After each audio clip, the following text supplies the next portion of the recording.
రాత్రి కూడా మేల్కొని ఉండే విశ్వనగరం హైదరాబాద్. అర్ధరాత్రి వరకు ప్రజల రాకపోకలు సాగిస్తుంటారు. ఇటీవల దాకా అర్ధరాత్రి 11:45 వరకు మెట్రో అందుబాటులో ఉండడంతో ప్రజలు రవాణా ఉందన్న భరోసా ఉండేది. వృత్తులు, ఉద్యోగాలు, వ్యాపారాలు ముగించుకొని ఇంటికి చేరేందుకు చాలా మంది మెట్రోని ఆశ్రయిస్తున్నారు. పనులు ముగిశాక మహిళలు ఎవరూ తోడు లేకపోయినా మెట్రోలో ధైర్యంగా ఇంటికి వెళ్లేవారు. గత నెల నుంచి చివరి మెట్రో సేవలు రాత్రి 11 గంటల వరకే నిలిచిపోవడంతో వీరంతా తీవ్ర అసంతృప్తి వ్యక్తం చేస్తున్నారు. సర్కారు ఒకవైపు 2047 నాటికి $3 ట్రిలియన్ ఆర్థిక వ్యవస్థకు చేరుకునేందుకు నైట్ ఎకానమీ ప్రధానమని చెప్తుంది. రాబోయే రోజుల్లో రాత్రిపూట కార్యకలాపాలు పెరుగుతాయని, మెట్రో వేళలు ఇదివరకు మాదిరి అర్ధరాత్రి వరకు కొనసాగించాలని కోరుతున్నారు.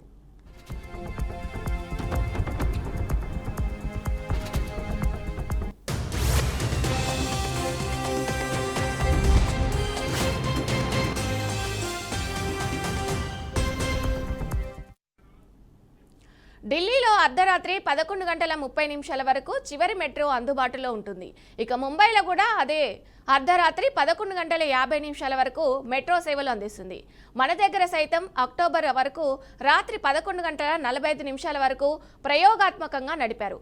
రాత్రి 11 గంటల తర్వాత వందల్లో కూడా ప్రయాణికులు ఉండడం లేదని మెట్రో వర్గాలు అంటున్నాయి.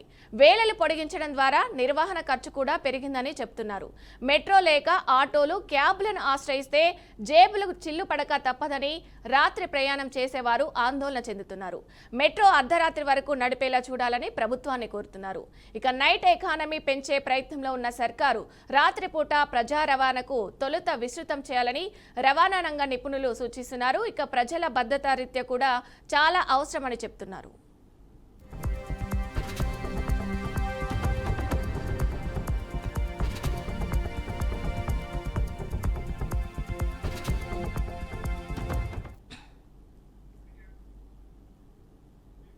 వికారాబాద్ జిల్లా చౌడాపూర్లో అక్రమ సంబంధం నేపథ్యంలో భర్తను భార్యే హత్య చేయించిన దారుణ ఘటన వెలుగులోకి వచ్చింది.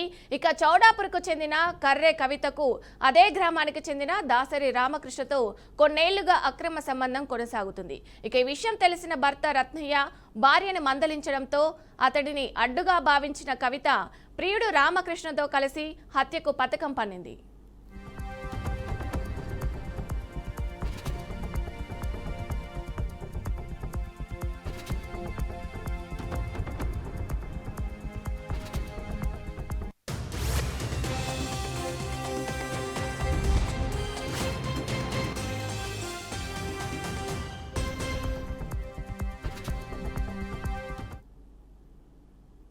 పన్నెండు 2025 రోజు 11 గంటలకు మాకు ఒక కంప్లైంట్ వచ్చింది.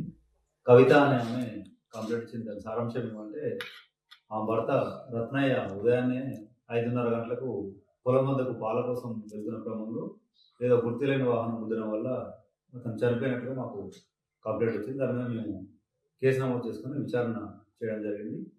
ఇందులో విచారిస్తే గతంలో ఈ రత్నయ్య భార్య అయిన కవితకు రామకృష్ణ అనే అతనికి ఇద్దరికి అక్రమ సంబంధం ఉంది.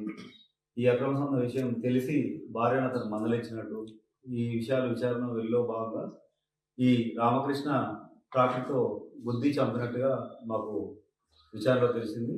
దాంట్లో రత్నయ్య భార్య కూడా అతనికి సహకరించి వాళ్ళ అక్రమ సంబంధానికి ఈయన అడ్డమొస్తుందని చెప్పేసి కారణంతో అతన్ని అడ్డు తొలగించుకోవాలని చెప్పేసి ఉద్దేశంతో అతను పథకం ప్రకారంగా వాళ్ళ బావమరిది ఇప్పాయిపల్లి వాళ్ళ బావమరిది దగ్గర నుంచి ట్రాక్టర్ తెచ్చుకొని ఆ ట్రాక్టర్తో ఉదయాన్నే ఈ రత్నయ్య పాలకు వెళ్తున్న క్రమంలో ఈయన ట్రాక్టర్తో వెళ్ళి అతన్ని గుద్ది చంపినట్టుగా మాకు విచారణలో తెలిసింది.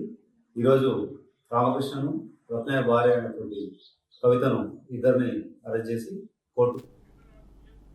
ఉదయం పొలం నుంచి వస్తున్న రత్నయ్యను ట్రాక్టర్తో ఢీకొట్టి ప్రమాదంగా చిత్రీకరించే ప్రయత్నం చేయగా తీవ్ర రక్త గాయాలతో అక్కడికక్కడే రత్నయ్య మృతి చెందారు. ఇక తొలుత ప్రమాదంగా భావించిన పోలీసులు మృతుడి సోదరుడి ఫిర్యాదుతో అనుమానం వ్యక్తం చేసి లోతుగా దర్యాప్తు చేపట్టారు. ఇక విచారణలో భార్య కవిత, ప్రియుడు రామకృష్ణ కలిసి హత్య చేసినట్లు వెలుగులోకి వచ్చింది. ఇక నేరాన్ని అంగీకరించిన ఇద్దరు నిందితులను రిమాండ్కు తరలించిన పోలీసులు హత్యకు ఉపయోగించిన ట్రాక్టర్ను సీజ్ చేశారు. ఒకే రోజులో కేసును ఛేదించినట్టు పరిగి డీఎస్పీ శ్రీనివాస్ తెలిపారు.